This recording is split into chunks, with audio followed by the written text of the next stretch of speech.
Bonjour, eh bien écoutez, il est 12h59, même un petit peu plus, si j'ai bien compris, une minute pour vous souhaiter la bienvenue. Vous avez souhaité assister au webinaire du SMT. Bien, toute l'équipe organisatrice, le dispositif ici présent vous souhaite la bienvenue. Et nous allons un peu dans la veine du SMT, du plan d'action intermodalité, le PAI. Nous allons nous interroger, élus, techniciens et experts, sur effectivement comment la marche peut être un levier très crédible de l'intermodalité. Élu, ben, nous allons accueillir tout de suite Luc François. Je vais vous laisser la parole, monsieur. Expert, le réseau des agences d'urbanisme Lyon-Saint-Étienne a effectivement permis d'avoir un certain nombre de retours d'expérience du côté de Grenoble et des Hauts-de-France. Donc, à la manière du logo des Hauts-de-France, on va nous donner du cœur à l'ouvrage.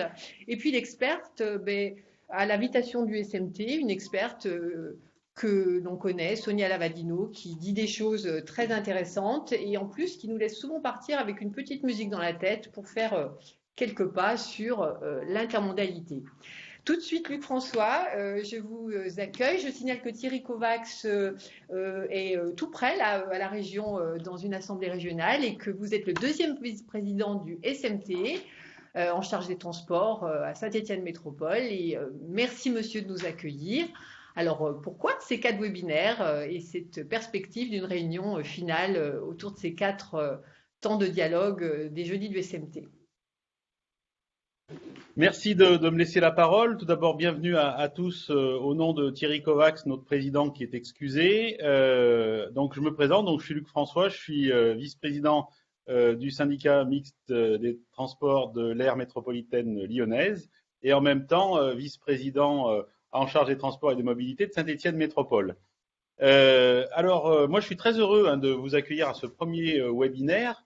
C'est le début d'une série de 4 séances qu'on a voulu volontairement très courtes, c'est-à-dire que on vit une période un petit peu compliquée où effectivement on enchaîne tous en tant qu'élus ou techniciens les visios et on se rend compte que les visios les plus courtes sont souvent les meilleures. Donc on a Les plus durs à un temps préparer. qui est très limité.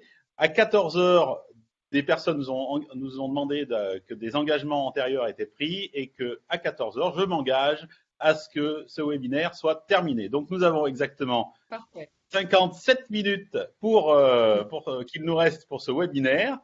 Je vous précise en termes d'introduction que, effectivement, le SMT a élaboré en 2019, avec ses membres et les collectivités partenaires, un plan d'action intermodalité, ce qu'on a appelé un PAI. Dans ce périmètre de projet structuré autour des étoiles ferroviaires de Lyon et Saint-Étienne, le SMT a travaillé avec l'ensemble des territoires que l'on a découpé en une espèce de grosse marguerite, on va dire, de 8 bassins. Et dans ces 8 bassins, il y a 121 gares. Dans la continuité de ce plan d'action, le SMT a organisé pour les élus et techniciens des collectivités une série de réunions, de suivi, et maintenant enchaîne par une série de 4 webinaires que l'on a appelés les jeudis du SMT. Alors moi, je vous souhaite vraiment la bienvenue et j'espère que cette formule vous plaira, pour travailler en fait sur 4 modes d'accès aux gares. Tout d'abord, on va commencer par la marche, c'est le but de cette séance aujourd'hui. Ensuite, on passera au vélo. Ensuite, les transports collectifs, pour terminer par la voiture. L'objectif de ces webinaires, c'est de partager, de faire du benchmarking, du parangonnage, pardon, parce qu'il faut éviter les anglicismes, mais donner quelques chiffres, quelques principes et avoir échanger sur des pratiques stimulantes, et notamment la marche peut être stimulante, on va le voir dans les prochaines minutes. Donc nous avons choisi de commencer par la pratique la plus physique, le mode de transport le plus physique, quoique le vélo peut l'être aussi également. Mais on peut effectivement placer la marche comme un des éléments de la mobilité principale d'accès aux gares lorsque celui-ci rayonne dans une limite. Alors on va dire que chacun franchit ses limites physiques, mais on peut dire que ça peut aller de 500 à 2 km aux alentours des gares. Nos gares périurbaines sont très différentes. Elles sont, de par leur position, amenées à être plus ou moins périurbaines et avec des publics répartis de façon différente. Effectivement, la taille de la commune peut jouer, mais aussi la typologie et l'emplacement de la gare elle-même peut être un choix direct ou indirect pour l'usager pour opter pour la solution du train.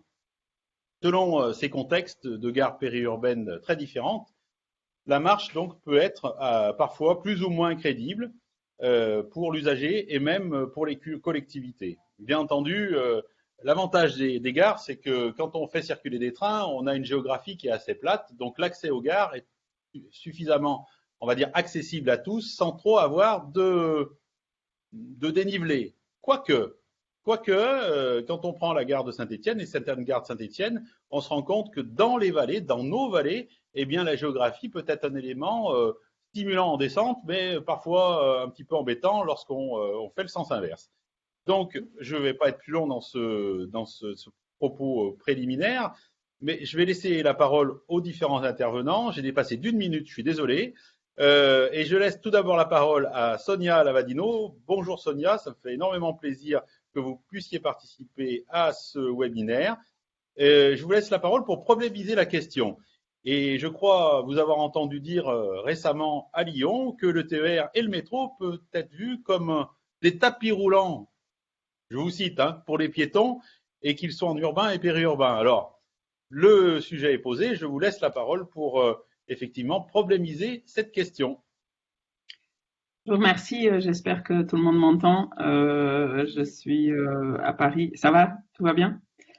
Tout va bien, Sonia, on vous entend et on est ravis de vous voir en binôme là avec Voilà. François. Allez-y.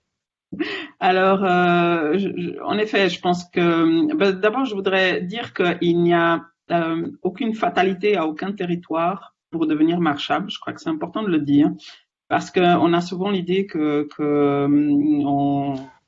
on est pour diverses raisons, soit parce qu'on n'est pas assez central, soit parce qu'on est trop périphérique, on a une zone industrielle sans nom, ou des endroits qui sont trop moches, ou comme vous venez de dire, trop plantus, ou au plat même. Enfin, moi, j'ai tout entendu sur la question de les bonnes excuses pour lesquelles on ne pourrait pas marcher, et on voit que c'est absolument pas une fatalité, et il y a vraiment toujours des cas de figure qui nous montrent à quel point, lorsqu'un territoire est aménagé pour marcher, les gens marchent, y compris en deuxième couronne, en troisième couronne, en pleine ruralité. Et je voudrais vraiment insister sur ça. Aucun territoire n'est fatalement uniquement utilisable par la voiture, et tous les territoires sont potentiellement marchables. Cela dit, il y a évidemment des territoires qui s'y prêtent plus que d'autres, et il y a des facteurs de contexte qui peuvent être plus ou moins favorables à cette marche.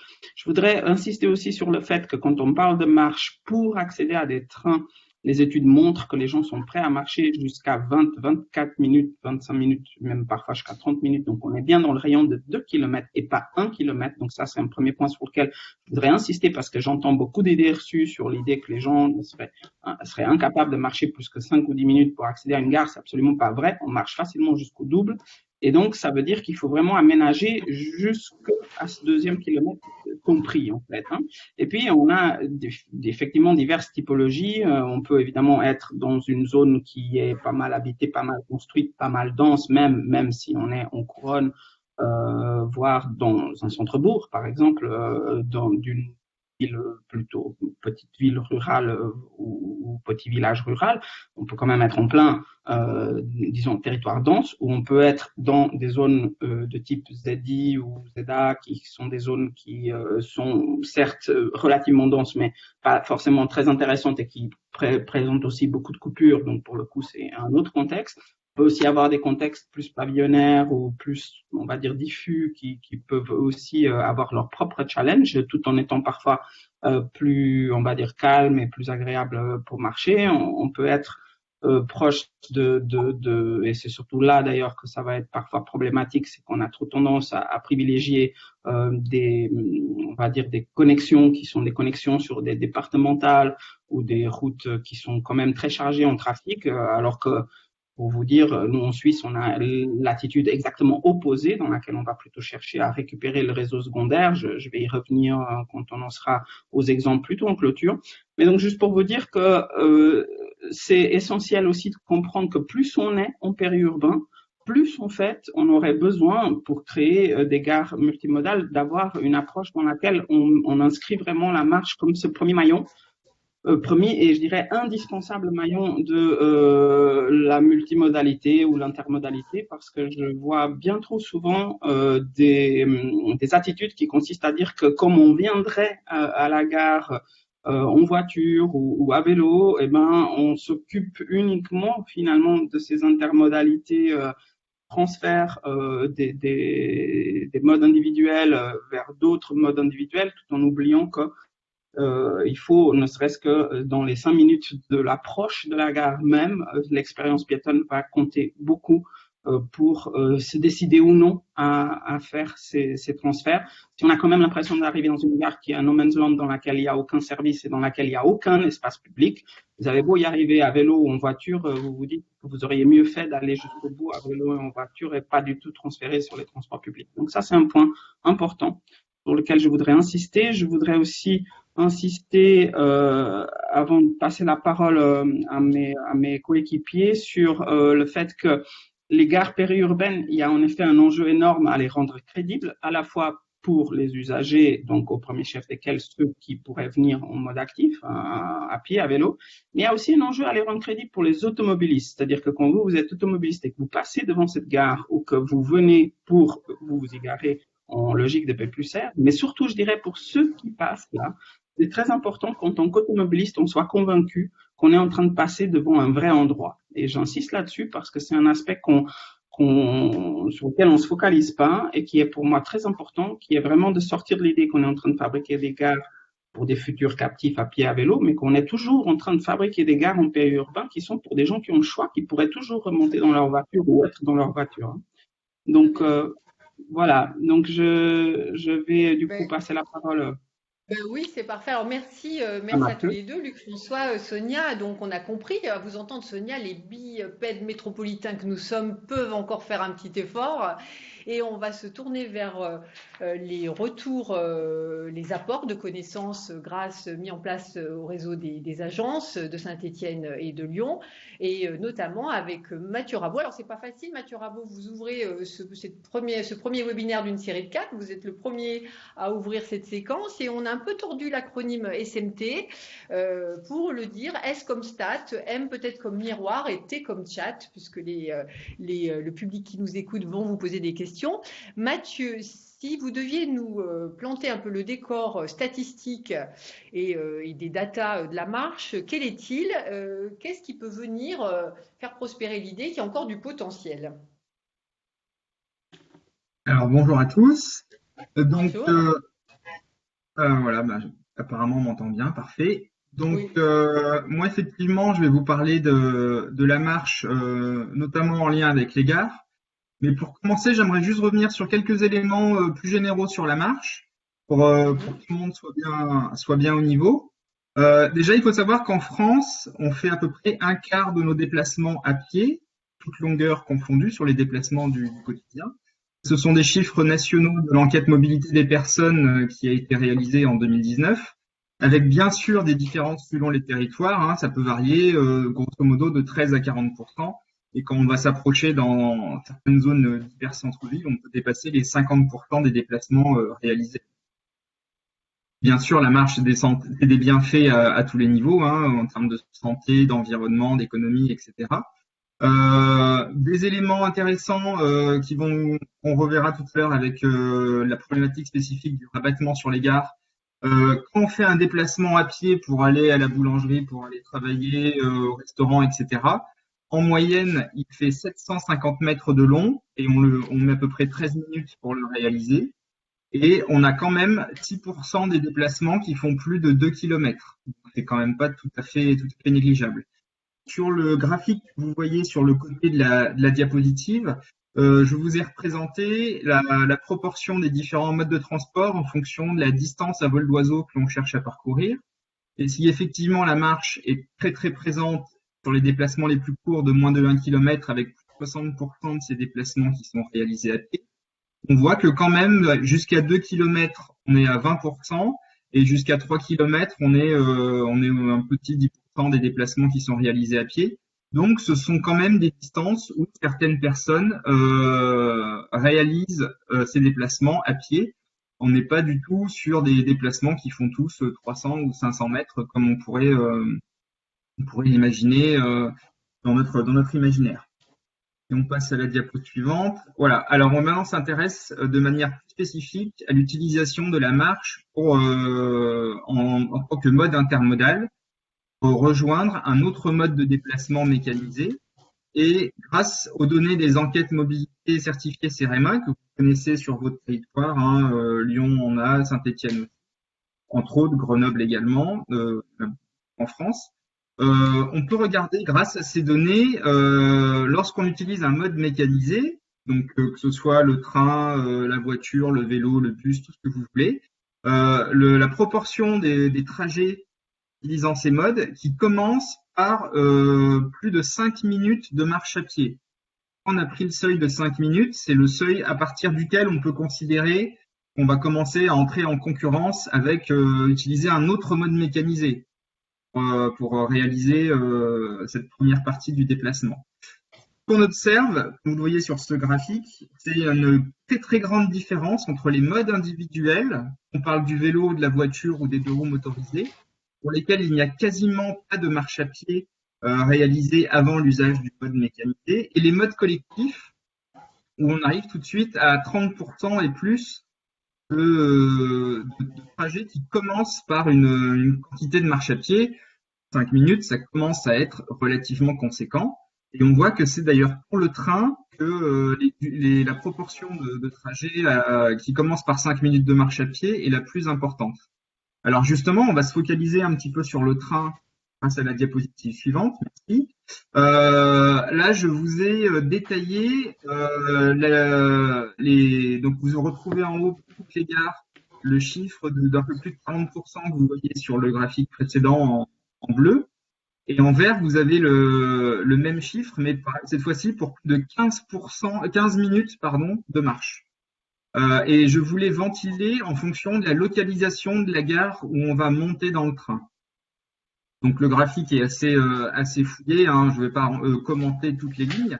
Ce qui est intéressant de voir, c'est que dès qu'on se situe dans une unité urbaine, la part des trajets en train qui commencent par 5 minutes à pied, est quand même assez conséquente. On est très très souvent au-dessus des 40%.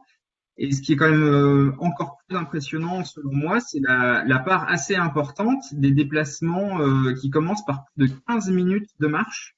Là, on rejoint bien ce que disait Sonia à l'instant sur le fait que les gens acceptent de marcher relativement longtemps pour se rendre dans une gare. Et quand on prend tous ces trajets et qu'on fait la moyenne, on arrive à 9 minutes de marche pour commencer un déplacement en train. Donc, c'est quand même assez conséquent. On va passer à la dernière diapo, s'il vous plaît. Donc, voilà, juste pour faire une petite synthèse. Et puis, voilà, en 1 minute, parfait. La marche est aujourd'hui déjà un mode d'accès privilégié pour le train, y compris en dehors des grandes villes. Donc, si on la développe et on conforte son usage, on va forcément renforcer l'usage du TER. Un petit mot quand même sur les aménagements. C'est très bien s'ils peuvent être beaux, magnifiques, etc. Mais avant toute chose, il faut qu'ils soient surtout confortables, bien étudiés, bien entretenus et sans obstacles. Les obstacles pouvant être des panneaux publicitaires, des voitures garées sur les trottoirs ou ce genre de choses. Développer la marche va améliorer la situation de la gare, mais va aussi améliorer l'environnement urbain. Et puis, comme on l'a déjà dit, quand on parle de autour de la gare, il ne faut pas penser 300 mètres ou 500 mètres, mais plutôt 2 kilomètres, voire un peu plus. Voilà, je vous remercie. Très bien. Très bien, merci beaucoup Mathieu Rabot. Alors Sonia, je reviens vers vous. On vient d'écouter donc Mathieu Rabot du CEREMA. Est-ce que vous pouvez réagir en quelques petites minutes sur les informations clés que vous retenez de cette intervention? Parce que vous nous avez dit pas de fatalité, de la crédibilité, mais dans le fond, est-ce que ces données sont suffisantes pour ancrer votre discours? Oui, je crois qu'elle corrobore bien ce qu'on vient de voir. Déjà, je voudrais reprendre le tout premier chiffre, donc le 24%, donc ça veut dire quand même un déplacement sur 4 dans la France entière, hein, tout territoire confondu se fait en marchant. Ça vous dit bien à quel point c'est pas du tout un phénomène négligeable et je pense qu'il faut vraiment insister sur ce fait que ce chiffre représente bien tout type de territoire et donc on voit bien aussi en termes de taille, il ne s'agit vraiment pas que du centre-ville. L'autre aspect évidemment que je retiens, c'est celui de voir que au total, donc, on a quand même là aussi 20% de gens qui font jusqu'à 2 km, entre 1 et 2 km, donc c'est bien supérieur à 1 km, et puis 6% encore qui font plus que 2 km, donc ça nous fait quand même au total déjà 26% de gens qui aujourd'hui, dans les conditions atroces qu'on a, parce qu'elles sont quand même atroces, il faut le dire, font déjà ça, ben on voit très bien que du moment qu'on ferait ça plus confortable, ben on aurait facilement le double des gens. Et puis l'autre point sur lequel je voudrais insister, c'est le fameux slide qui distingue entre les modes individuels et les transports collectifs, c'est que l'accès à la marche n'est pas démocratique. J'entends par là que on a un vrai problème aujourd'hui d'inégalité forte entre les modes de transport, tout simplement parce que, toute chose égale par ailleurs, il faut marcher plus pour aller au transport collectif et donc des deux une.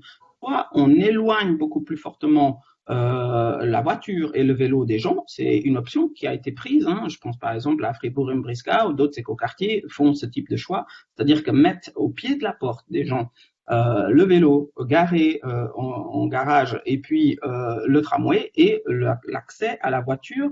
Le parking voiture, lui, se trouve à l'extérieur du quartier et donc vous avez l'effet inverse, c'est-à-dire que vous devez marcher un quart d'heure pour arriver à votre voiture et vous devez marcher seulement 1 minute pour arriver à votre vélo et vous marchez seulement les fameuses 5 minutes pour arriver à votre tramway. Donc là, on est bien dans une inversion des valeurs. Ça, c'est une hypothèse qui est pratiquée, je le signale, mais qui est peut-être pas très envisageable en France. En tout cas, ce qui est certain, c'est qu'on peut aussi plutôt se dire qu'on ferait l'inverse, c'est-à-dire qu'on va vraiment beaucoup travailler sur la qualité de ces 15 minutes pour que ce soit pas vécu comme à ce point un problème. Alors, on va revenir sur tout ça. Merci beaucoup pour vos réactions à chaud sur l'intervention de Mathieu. Et si vous le voulez bien, nous allons continuer donc ces éléments d'apport du SMT, grâce aux réactions de Sonia aussi, en allant rejoindre Magali Boyer-Fourmestro. Alors, on va du côté de Templeuve. Alors, de Luc Fournier, on passe à une autre commune qui avec le même prénom, mais pas le même nom, Luc Monet, donc le maire de Templeuve. Et on sait que on parle beaucoup de vous dans la presse parce que vous avez des petits soucis avec la desserte SNCF, mais on ne va pas parler de ça, on est d'accord. On va parler de tout ce que vous avez fait de magnifique autour du projet urbain et vous allez nous expliquer, Magali, qu'est-ce qui fait que la marche a été un levier de ce projet urbain. C'est ça qui nous intéresse, la marche, maillon de cette intermodalité. À vous. Bonjour à tous, vous m'entendez ? Oui. Bon, parfait. Donc oui, merci déjà de vous être intéressé à l'exemple de la gare de Templeuve, effectivement.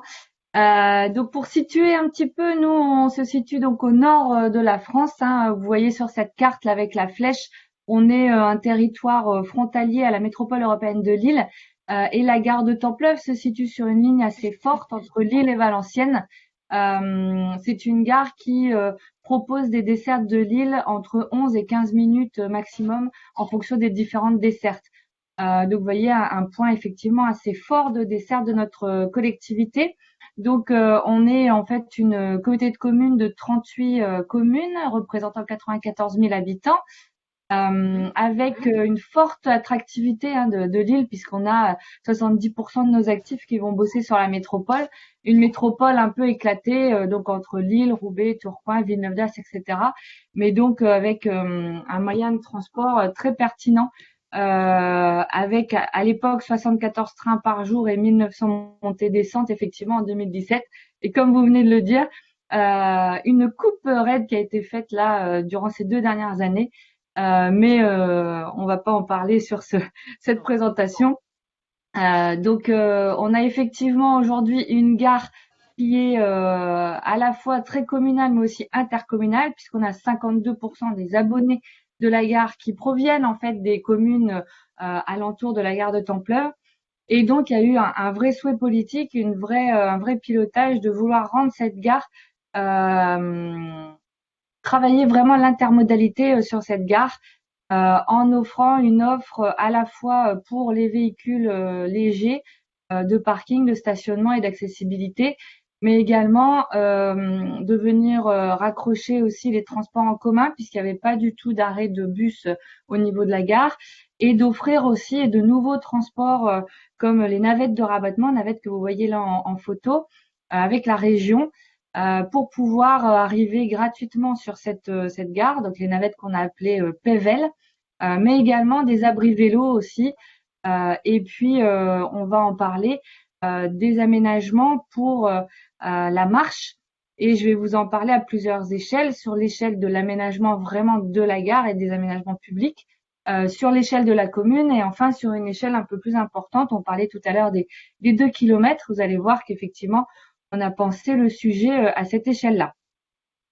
Donc, au niveau de la gare en tant que telle et de l'aménagement, là, vous avez une photo de ce que c'était avant, c'est-à-dire un stationnement très, très diffus, sauvage, qui ne laissait pas vraiment beaucoup de sécurité aux piétons, et qui, aujourd'hui, a été complètement revu par un traitement, du coup, des différents cheminements de l'espace public, une mise en scène aussi de cette gare, qui, aujourd'hui, est le support de nombreux usages diurnes et nocturnes, de braderie, de loisirs. On a un skatepark aussi à cet endroit-là.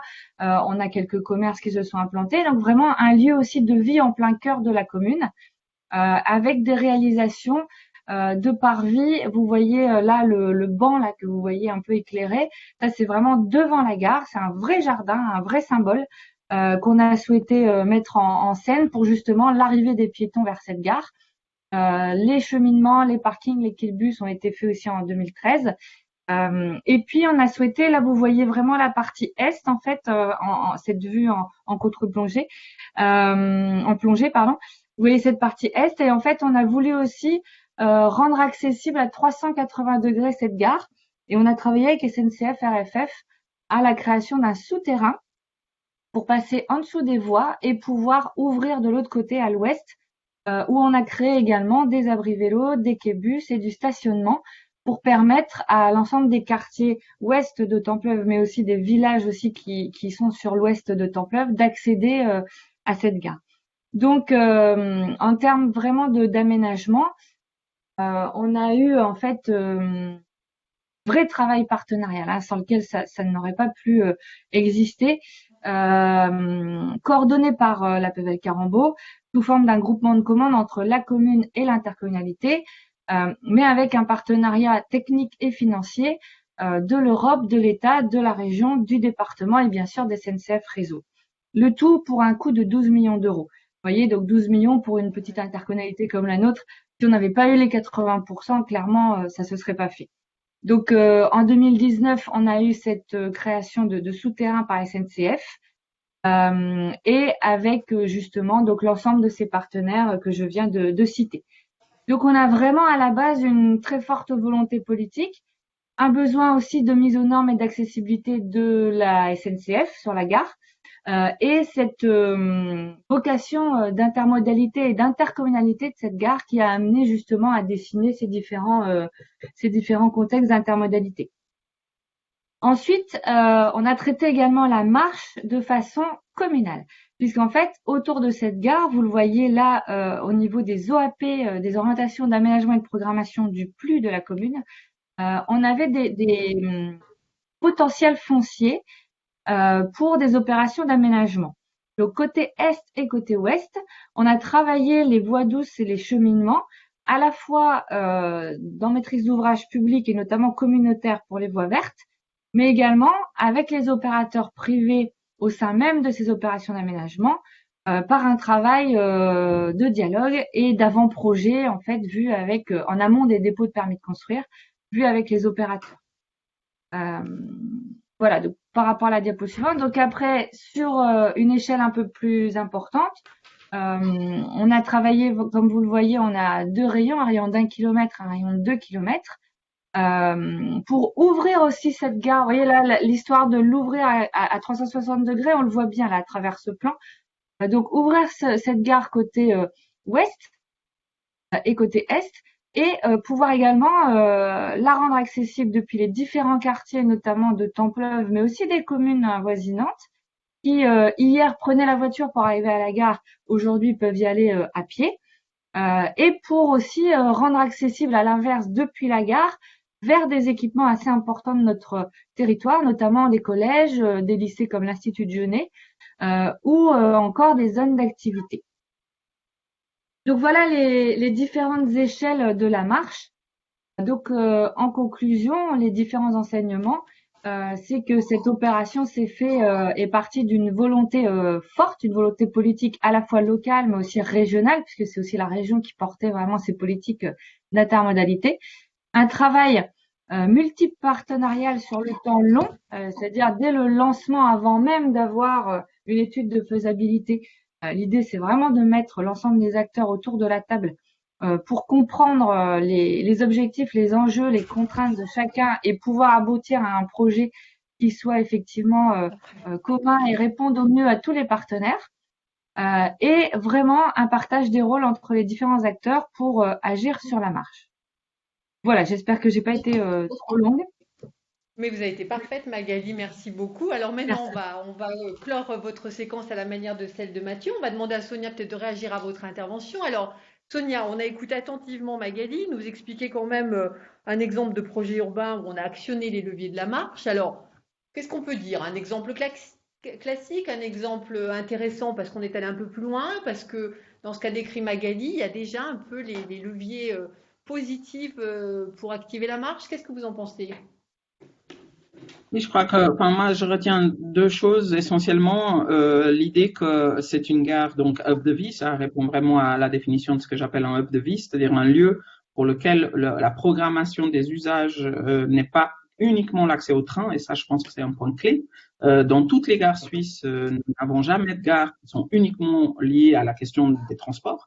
Toutes nos gares servent finalement de polarité un peu plus large dans lesquelles, en effet, on retrouve des loisirs, des commerces, d'autres raisons d'être là, et notamment la raison de se donner rendez-vous. Hein, c'est vraiment des lieux où les gens vont beaucoup. J'appuie aussi l'idée de vraiment équiper ces gares avec des bandes ludiques, des choses comme le skatepark pour les ados, les enfants. Je rappelle que les ados seront les premiers clients demain. Donc, c'est essentiel de les habituer à aller à la gare, même si aujourd'hui, ils prennent pas le train.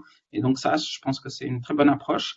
L'autre chose qui m'a beaucoup plu, c'est cette mise en scène diurne et nocturne. Je pense que c'est hyper essentiel. Aujourd'hui, les gares, notamment les gares de périphérie, sont souvent vues comme des lieux extrêmement morts et ça fait partie vraiment des choses à activer qui aident à activer une vue nocturne de la gare. Aujourd'hui, on a ça malheureusement que pour des gares centrales et je pense que c'est vraiment essentiel que toutes les gares, y compris les plus petites, soient vraiment éclairées de façon agréable et puissent devenir des vrais lieux fréquentables le soir, je vais le dire comme ça. Je rappelle que la voiture, je dirais que la dernière frontière finalement de la voiture reste la nuit. Hein. J'entends par là que même si on a des comportements très multimodaux en journée, on revient à la voiture par défaut la nuit et que c'est vraiment une habitude à casser et la façon de la casser est justement de travailler sur la crédibilité de l'intermodalité la nuit aussi. Et le dernier point qui me semble essentiel, c'est ce point sur la gare biface, l'ouverture à 360 degrés et particulièrement l'idée d'équiper les équipements des deux côtés de la gare. Ça me semble hyper important. Souvent, on fait le tunnel en question, ça coûte quand même des millions. Et de l'autre côté, c'est un no man's land. Je pense que c'est un point clé sur lequel il faut être très, très crédible. Si la gare est biface, il faut la rendre, je dirais, attirante, attractive des deux côtés. Et ça implique aussi, évidemment, travailler non seulement à l'échelle du parvis ou du parvis élargi. Je suis tout à fait d'accord avec ce qui vient déjà d'être dit sur l'idée que le pôle gare, c'est vraiment 2 kilomètres la vraie échelle et qu'il faut vraiment travailler le maillage viaire pour amener les gens de partout de ces 2 kilomètres vraiment à 360 degrés. Voilà. Très bien, merci pour votre réaction, Sonia. Donc, maintenant que nous avons écouté nos deux intervenants, donc Magali et Mathieu, on va rentrer à proprement parler dans la troisième et dernière séquence. On est pile dans le chrono, on s'en réjouit. Et on va aller sur les questions du chat. Donc, il y en a tout de suite deux qui vont s'adresser à Magali. Alors, Magali, sur la description du projet donc, de la gare de Templeuve, une question et une réponse assez rapide, s'il vous plaît. Est-ce que le ou les nouveaux parkings voitures, est-ce qu'ils ont été éloignés volontairement du bâtiment voyageur pour faire respirer la gare? Comme l'a dit Sonia, cette gare attractive, est-ce que cette volonté d'une gare respirable était pensée dans l'éloignement du parking? Oui, tout à fait. C'était vraiment l'idée de scénariser la gare, de la mettre en scène, de la rendre attractive et de la rendre, comme le disait aussi Sonia, un objet de vie. Sachant qu'on a vraiment différencié aussi les usages. Alors, il reste un peu de stationnement quand même sur cette partie-là en D'accord. zone bleue pour les commerces existants et notamment aussi les activités médicales qui sont aussi sur place. Mais il y a vraiment l'idée du jardin public, des bancs, du skatepark, D'accord. Donc c'était voilà, volontaire. de scénariser. Tout à fait. Alors, une autre question aussi pour vous. Est-ce que le travail sur la marche, Luc François nous écoute attentivement, est-ce que le travail sur la marche est sous maîtrise d'ouvrage intercommunal à 100%? Alors, jusqu'alors, on a travaillé sur l'aménagement de 4 pôles d'échange, 4 à 5 pôles d'échange. Donc jusqu'alors, non, pas forcément. Après, là, nous venons de prendre la compétence autorité organisatrice des mobilités et on travaille effectivement plutôt sur tout ce qui est schéma cyclable. Mais on n'est pas directement sur le travail sur la marche, mais par contre, dans nos aménagements, on travaille vraiment sur les modes doux. Très bien. Peut-être une question à Mathieu Rambaud. Est-ce que sur les data, Mathieu, est-ce qu'on considère qu'on peut aller plus loin pour avoir une information intéressante pour ouvrir un peu cette réflexion sur la marche? Alors, les données qu'on utilise que j'ai utilisées pour faire les quelques exploitations et chiffres que je vous ai présentés sont très riches sur la marche à pied. Et on peut effectivement dire beaucoup de choses et aller beaucoup plus loin que ce qu'on a fait aujourd'hui dans un temps malheureusement limité.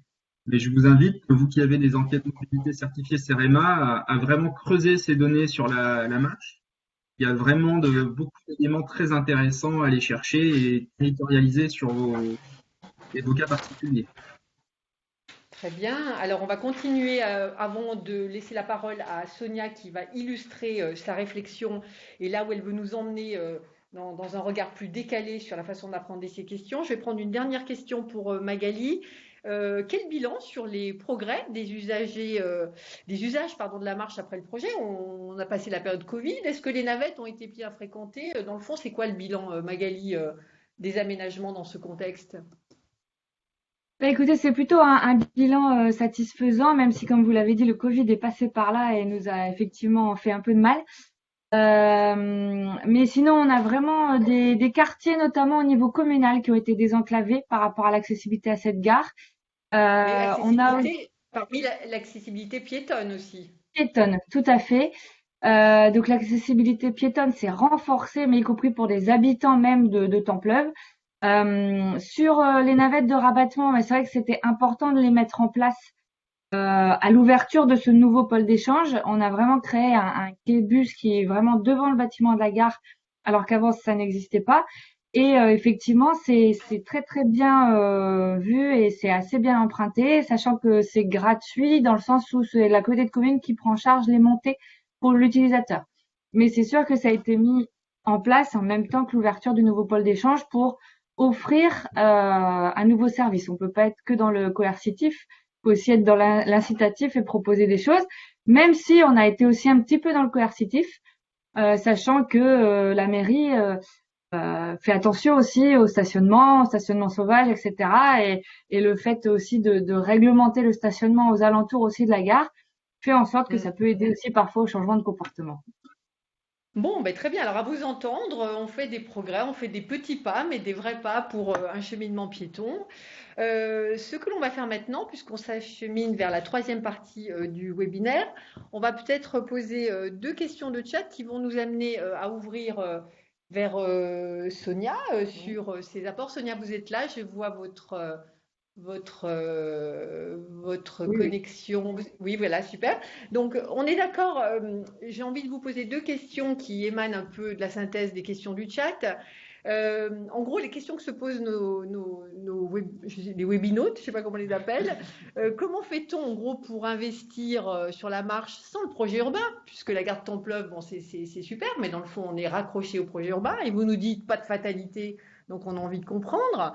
Donc, ça, c'est la première question du chat qui peut vous permettre à poser vos apports. Et la deuxième, c'est comment cette marche levier crédible d'un système d'intermodalité, comment on ouvre un peu plus peut-être sur l'approche scientifique, allez, on dit ce mot, le nouveau paradigme. Je sais que vous êtes très sensible à la notion d'écosystème vivant. Ça veut dire quoi pour nous de voir la marche autrement et plus grand? Oui, en effet, ça me permet de faire une bonne transition. Je vais répondre d'ailleurs spécifiquement à cette question de comment faire une gare marquable sans un projet urbain attaché et sans forcément d'ailleurs avoir ce budget aussi gros de 12 millions. Je voudrais quand même signaler que, contrairement à ce qu'on peut penser, les modes actifs ne justifient pas pour autant zéro budget. Il faut s'entendre entre passer de quelque chose qui est infrastructurel. On a, je trouve, en France un peu une attitude qui consiste à dire ou bien c'est des grosses infrastructures, puis je vais y mettre des millions, voire des milliards, ou bien c'est des toutes petites infrastructures. Puis alors pour le coup, je mets même pas 100 000 euros. Je pense qu'il y a vraiment je dirais un moyen terme à trouver là-dedans et que c'est pas parce que c'est des modes qui sont plus légers entre guillemets que les investissements doivent être à ce point ridicules. Il faut quand même trouver une bonne façon de trouver quelque chose de logique et quand même ça coûte un espace public quel qu'il soit. J'attire votre attention sur le fait qu'une bonne interface gare, il faut en effet qu'elle soit crédible. Elle n'a pas forcément besoin d'avoir la même tête que le Louvre, mais enfin d'ailleurs c'est pas un bon exemple, mais elle doit avoir en tout cas quand même je dirais quelque chose de confortable. Et par confortable, j'entends en effet beaucoup d'éléments de séjour, beaucoup d'éléments liés aux sociabilités et beaucoup d'éléments qui vont permettre à des familles entières, y compris avec des enfants, de pouvoir être là. Et j'insiste vraiment sur cette biodiversité des publics. C'est un aspect hyper clé de la question, qu'on va d'ailleurs voir dans les films que je vous propose de passer. Je voudrais du coup peut-être qu'on les passe, comme ça on les voit, Oui. ça peut nous inspirer, et puis comme On va ça commencer par l'exemple de Grenchen, c'est ça? On commence par on là? peut commencer avec l'exemple de Grenchen, en effet, qui est une ville qui est assez intéressante, elle est très importante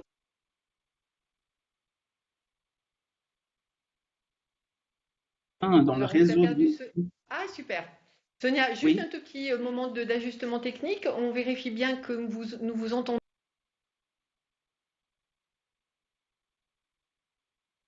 Est-ce que vous m'entendez du coup? Ce qu'on va faire, on va regarder la vidéo si vous voulez D'accord. bien.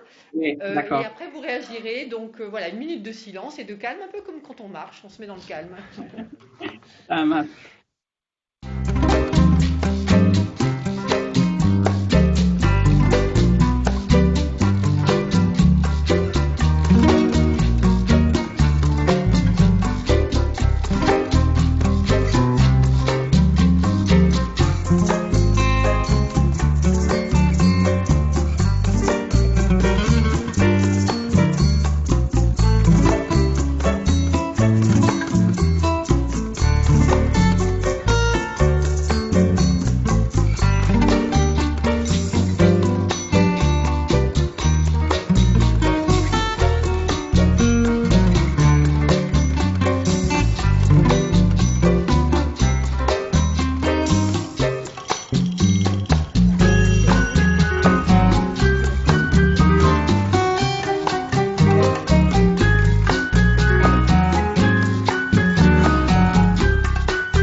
Alors, on interrompt cette ère de bossa nova, je ne sais pas, enfin une musique qui participe aussi de la perception très positive de ces cheminements piétons. Alors, Sonia, qu'est-ce que vous voulez sur quoi vous voulez nous sensibiliser? Parce que effectivement, c'est très harmonieux.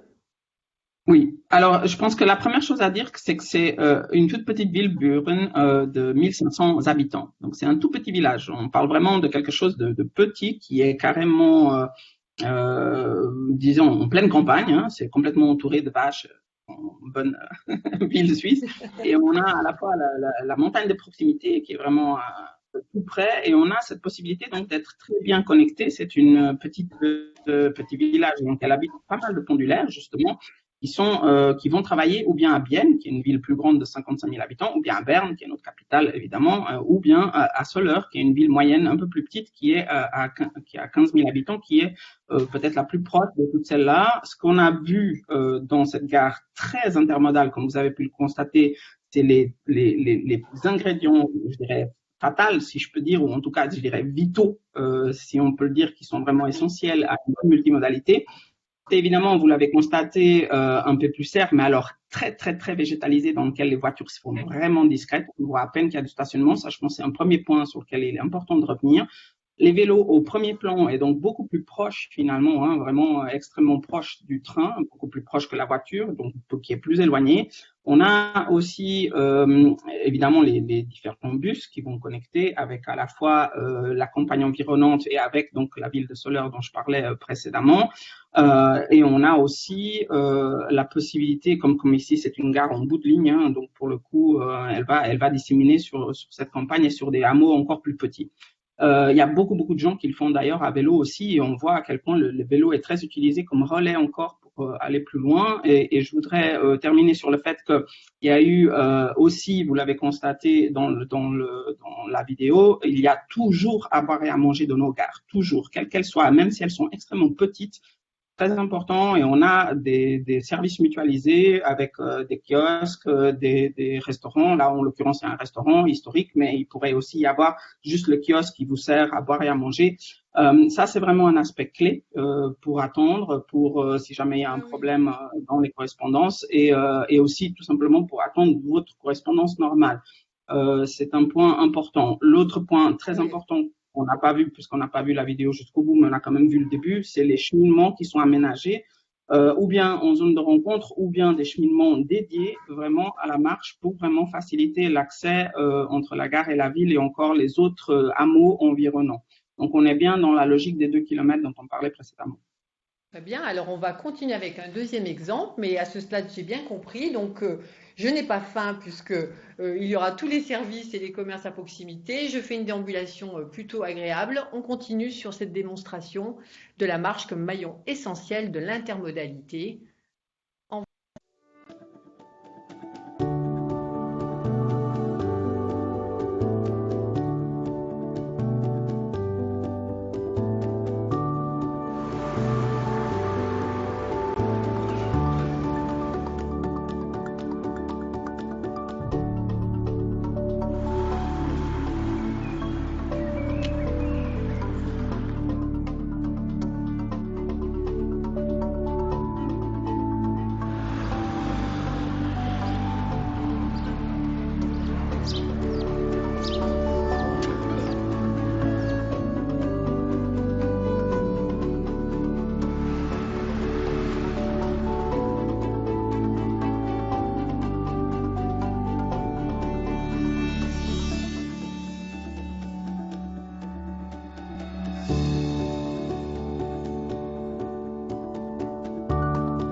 Donc ici, on est plus. Allez-y, non mais vous avez vraiment fait une liste de cadeaux de Noël parce que ça donne envie de prendre son billet de train et de partir en vacances. Ténéraux, c'est un cas assez différent. On est dans une ville donc d'embouchure de vallée qui récupère finalement tous les gens qui habitent dans la vallée du Val d'Alsace, qui est une vallée à la fois assez touristique et aussi très habitée, qui a aussi beaucoup de résidences secondaires. Elle est très charmante et qui amène finalement à toute la vallée centrale du Tessin. Donc en reliant aux 3 grandes agglos, hein, qui sont Locarno, Lugano et Bellinzona. Donc on est bien dans un système écosystème global, hein, j'insiste là-dessus, c'est important, et on a bien mutualisé finalement tous les motifs, hein, à la fois les loisirs et notamment les loisirs de week-end et les loisirs du mercredi sont extrêmement présents ici. On a aussi mutualisé beaucoup les transports publics qui sont à la base des transports publics scolaires, mais qu'on a beaucoup mutualisé justement pour pouvoir utiliser ce carte postale aussi pour d'autres types d'usages. Vous avez peut-être vu, ou en tout cas c'est le cas, qu'on a à la fois des cars postaux, donc des services qui sont plus pour la montagne ou pour la campagne, avec des cars urbains, enfin des bus urbains qui eux desservent justement l'agglo de Lugano qui se trouve à environ un quart d'heure d'ici. Donc le train dessert évidemment directement Lugano. Et ce qui est intéressant, c'est aussi de voir, comme vous avez vu, on a retrouvé les mêmes ingrédients que précédemment, stationnement vélo, stationnement voiture, très vous l'avez vu aussi amadoué, hein, on n'est vraiment pas dans du stationnement de n'importe comment dire, qui nous obnubilerait le stationnement à sa place, mais c'est une place très civilisée. Oui, donc là, vous vous avez décrivez quand même une vision où on voit bien que l'intermodalité nous apparaît mais spécifiquement dans les films que nous venons de voir, Sonia, qu'est-ce qui fait que la marche va prendre, comment dire, une dynamique particulière au bout d'un moment et qu'on va l'emporter? On voit tout de suite à quel point c'est le marcheur qui est prioritaire ici. On a vu les aménagements de type zone de rencontre avec la facilitation de la traversée au total et tout un apaisement. C'est d'autant plus important que les Tessinois sont un peu comme des Italiens. Ils sont quand même très proches de la frontière. Ils ont le même type d'attitude. J'accélère à mort et puis j'écrase tout sur mon passage. Et puis ça, on voit, on a besoin en Suisse italienne, on a vraiment une façon différente qui consiste à vraiment calmer le jeu, à beaucoup appuyer sur la facilitation des traversées, à beaucoup laisser passer aussi les personnes âgées, les enfants, on en a vu beaucoup dans le film, et c'est clair qu'ils sont là vraiment à certains moments. L'autre point clé pour vraiment calmer le jeu et faire en sorte que les piétons se sentent bien, c'est ce point d'avoir un endroit où se poser. Donc, il y a beaucoup de bancs, il y a beaucoup de trucs à boire et à manger. Vous avez vu que l'arrêt de bus est très large. Il y a vraiment beaucoup de possibilités d'être là, d'attendre. C'est d'autant plus nécessaire que on a une fréquence qui est assez bonne, mais quand même de temps en temps avec des disparités entre les bus de Valais qui sont pas aussi nombreux que la fréquence des trains, qui elle évidemment est imposée par d'autres logiques. Et donc pour le coup, entre agglos, il y a une fréquence de train qui aujourd'hui déjà prise les 20 minutes, 15 minutes, alors même que les bus peuvent être eux à l'heure. Donc pour le coup, parfois on a vraiment besoin d'attendre longtemps dans cette gare. Moi-même, ça m'est arrivé quand je suis allé. Donc ça, c'est typiquement le genre de truc. Si on doit y passer 45 minutes, il faut que ce soit confortable. Ça, c'est très important. Là, vous nous avez convaincu, Sonia. Vous nous avez convaincu, mais ça veut dire que si je n'ai plus le focus de la gare du Parvis et je reviens sur ce que vous nous avez dit au début avec Mathieu Rabot, ça veut dire que ces 2 kilomètres, ce temps supplémentaire que je vais faire en amont, il se joue là, dans cette crédibilité de cette arrivée à destination? Oui, il se joue absolument. C'est très important que l'arrivée à destination soit crédible. C'est-à-dire que je suis disposé à faire 2 kilomètres à pied et à mettre 20 minutes pour arriver dans un endroit qui ressemble à quelque chose, qui ressemble à une micro-ville. Et je suis pas du tout disposé à faire ça si cet endroit ressemble à un désert final. Et donc ça, c'est un aspect qui est vraiment clé. Il faut vraiment équilibrer le confort du cheminement lui-même. On a vu au départ certains cheminements, comment les gens arrivent. Et donc, il y a une voie verte qui arrive, qui longe les voies et qui amène les gens depuis le village lui-même et depuis encore les autres campagnes environnantes, et y compris donc à pied et à vélo. Ça, je crois que c'est un point vraiment important. Donc, à la fois ce confort dans les cheminements et notamment quand on résorbe les coupures urbaines. En arrivant dans les gares, on a souvent des coupures du fait qu'on a ces grosses éléments sur trafic. Et ça, c'est un point vraiment essentiel. Mais je dirais que les deux aspects sont vraiment liés. Et là, vous m'offrez un peu la transition puisqu'on s'approche du début de conclusion avec Luc François dans 2 minutes. C'est-à-dire, en gros, mixer les usages, cette crédibilité, c'est comme le fait de travailler un continuum et ces fameux tapis métropolitains dont parlait Luc François, il faut donner la sensation de cette continuité absolument. Je pense que c'est pas forcément ça, mais c'est plutôt gérer les contrastes, beaucoup travailler sur les aspects liés à travailler avec l'existant, valoriser l'existant. Si vous avez du grand paysage, valorisez le grand paysage. Si vous avez des zones industrielles, c'est pas un problème. Nous, on en a plein. On a plein de gares dans des zones industrielles et c'est pas pour autant, c'est pas marchable. On valorise aussi, finalement, on les met en scène et on fait même de ça des bandes ludiques. Le but vraiment est d'enrichir je dirais par des effets de contraste, par des effets d'intrigue, par des effets qui maintiennent soutiennent finalement l'intérêt du marcheur sur ces fameux 2 kilomètres, parce que j'attire l'attention sur le fait que c'est pas du tout aussi sexy. Enfin, j'entends, c'est difficile de garder quelque chose de sexy sur 15-20 minutes. C'est pas la même chose que de demander de marcher de 5 minutes. Ça, c'est clair. Et donc, pour moi, il y a 3 leviers qui sont vraiment essentiels qui causent le plus d'effets. Je dirais que la première remarque préalable quand même, c'est de miser sur le bon cheval, sur toutes les gares que vous avez et pas toutes se prêtent. Il faudrait choisir celles qui sont quand même déjà par leur contexte les meilleures. Mais une fois qu'on a fait cette hiérarchisation à partir des typologies de gares que j'ai mentionnées au début, il y a pour moi 3 éléments qui sont essentiels. Penser l'espace public et le cheminement pour le marcheur comme s'il n'y avait pas de gare au bout. C'est-à-dire que vous devez vraiment le voir comme un vrai espace public dans lequel il faudrait justifier que je puisse venir marcher là pour le plaisir de marcher et pour le plaisir d'être là à la fin, sans prendre le train. Ça, c'est un aspect clé qui me semble essentiel parce que ça évite que vous tombiez dans le piège des captifs et ça vous fait, disons, penser l'espace public gare comme un vrai endroit où on se rendrait par choix. Et c'est ça que ça veut dire aussi quand on dit qu'on va programmer, qu'on va animer, comme on a vu précédemment, avec des choses comme la braderie, le skatepark ou autre. Donc ça, c'est un point important. L'autre point, c'est vraiment sortir de ces fameux biais. Je réponds à la question qui a été posée dans le chat. Le biais du big infrastructure, du big projet urbain, du big argent. Je pense qu'il faut vraiment réfléchir. Nous, en tout cas, en Suisse, c'est ce qu'on fait beaucoup, au small is beautiful. On réfléchit à l'idée qu'on doit tout faire la même chose qu'on ferait dans une grande gare centrale, mais en petit. Et on a en Suisse 5 niveaux dans les hiérarchies de nos gares. Et le 5e niveau, si on peut dire, qui est le niveau de ces gares que je viens de montrer là, répond quand même coche quand même toutes les cases, les mêmes cases qu'on aurait cochées en gare centrale au niveau serviciel, au niveau expérientiel. Simplement, à chaque fois, on est beaucoup plus petits. Les équipements sont beaucoup plus petits, mais ils sont tous là quand même. Ça, je pense que c'est un aspect clé de la question. Eh bien, écoutez, super Sonia, vous me laissez au bord de la conclusion avec plutôt un récit positif sur le fait que, voilà, si je traverse un bout de lotissement, une zone industrielle, même un plein brouillard le matin où il fait pas très beau, pas très engageant, eh bien, il y a matière à me rassurer et à me donner envie de marcher. Luc, François, je reviens vers vous pour cette conclusion.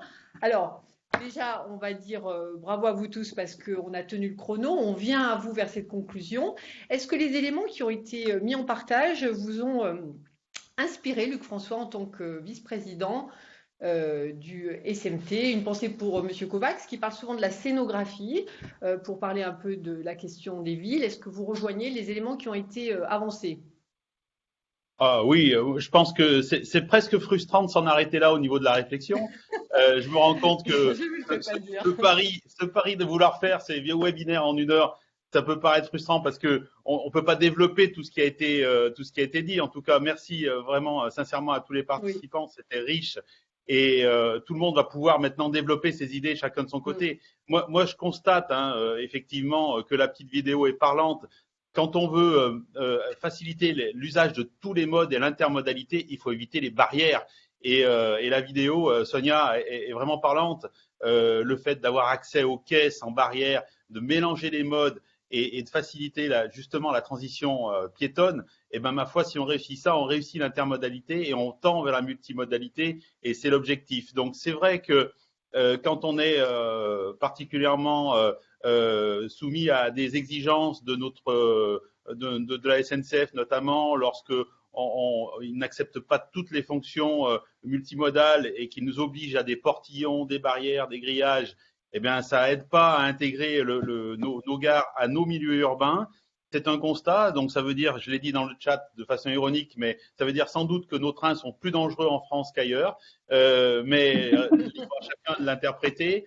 Mais ce que je voudrais vraiment dire, c'est que effectivement, on ne doit pas opposer les modes et la transition entre ces modes, eh bien, c'est à 90-95% la marche à pied. Moi, je vous remercie sincèrement je regarde l'horaire, je veux absolument pas dépasser, tenir nos engagements. On est chrono, c'est super. Je vous remercie sincèrement. Je remercie les intervenants qui ont participé et qui ont bien accepté de jouer le jeu de l'expert.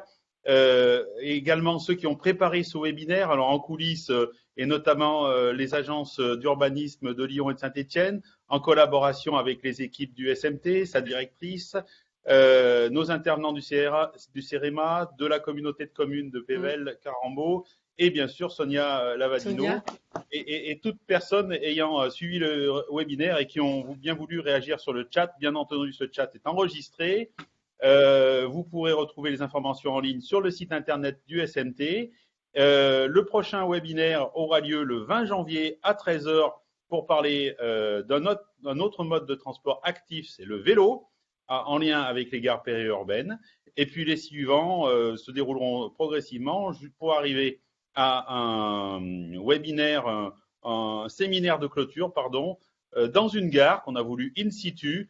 La gare n'est pas encore choisie, mais ça se déroulera, vous pouvez le bloquer dans vos tablettes, le 17 mai 2022.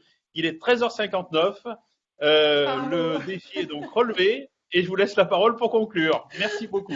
Eh bien, écoutez, parfait de tous vous remercier. Et moi, je pense à la petite comptine que les enfants vont entendre pour Noël. 1 kilomètre à pied, ça use les chaussures. Donc, vite à nos baskets et fort de vos enseignements à tous. On a mérité notre prochain webinaire que l'on fera à temps. Merci au SMT, à sa directrice, à tout le dispositif des agences et de la région qui nous a accompagnés sur le plan technique.